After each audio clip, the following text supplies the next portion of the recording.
The year was 1999. I went over Les Paul's house.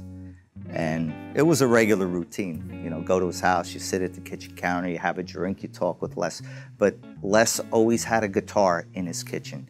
And it was usually a guitar he'd take out of his collection and he'd tune it up, put it back. So his guitars were very well taken care of.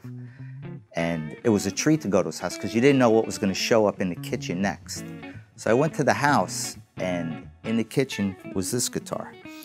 Now the guitar was in a stand just like it is, and it had a piece of paper back here in the tailpiece. And most of Les's guitars on the back, he could flip them over, and he usually had a piece of tape on it, and it would say G1 through G400, whatever it was in his collection. But I flipped the guitar over, and it had a name on a piece of tape, not a number. So he went in the back room to get on the phone, and I picked the guitar up, I plugged it into his amplifier, and I started playing it. And I'm looking at the name on this piece of paper and the name on that. So Les came out, he said, "Hey, what do you think?" I said, "Why is this here? Where's your guitar?" He said, "I broke the truss rod in my guitar, so I took this out of the collection. This is going to be my practice guitar till Gibson gives me my house guitar back." So I said, "What's with the guitar?" He said, "Well, in 1995, Gibson came out with the Jimmy Page reissue. And during production, they had a problem with the pickups. So what happened was Gibson sent me this guitar, and they said, 'Can you try to figure out the problem we got with our pickups?' So what Les did, he took the electronics out, he took the pickups out. He hand wound these pickups and redid the entire electronic board of this guitar. He got the sound he wanted. The guitar was sent over to England. Jimmy looked at it, played it. According to Les, he put the gold hardware because Jimmy liked gold hardware. The guitar was brought back to Les as a gift from Gibson. But every time I would go to his house, I'd go in the kitchen and I just played the guitar in it. And one day I went over to Les's house, took him to the doctor for a flu shot. So as I go back in the house, I drop him off.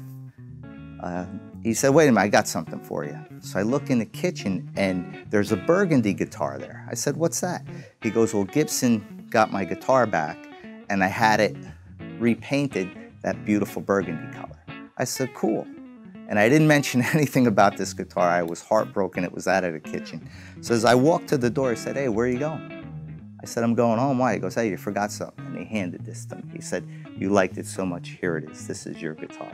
I said, "Les, you're kidding me." He goes, "Put it under your bed for a rainy day." And it's just a classic. It's all handcrafted by Les. But what he also did is he handed me the schematics for the guitar. These are the actual schematics that Les hand drew with everything that goes inside this guitar. It's got a Jimmy Page backstage pass. As I walked out of the house, he said, "You can't have a Jimmy Page guitar without some Jimmy Page memorabilia."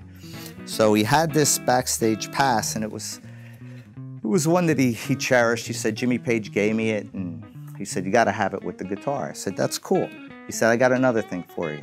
I said, "What's that?" He said, "Back in the early 80s, there was a guitar show, and they did an interview at my house, and it was called The Guitar Show, and Jimmy Page was on it. And they interviewed me and Jimmy Page in my studio. And Jimmy Page used this stool. He goes, that's got to go with the guitar." So the stool, the backstage pass, and the guitar came, and that's part of my collection.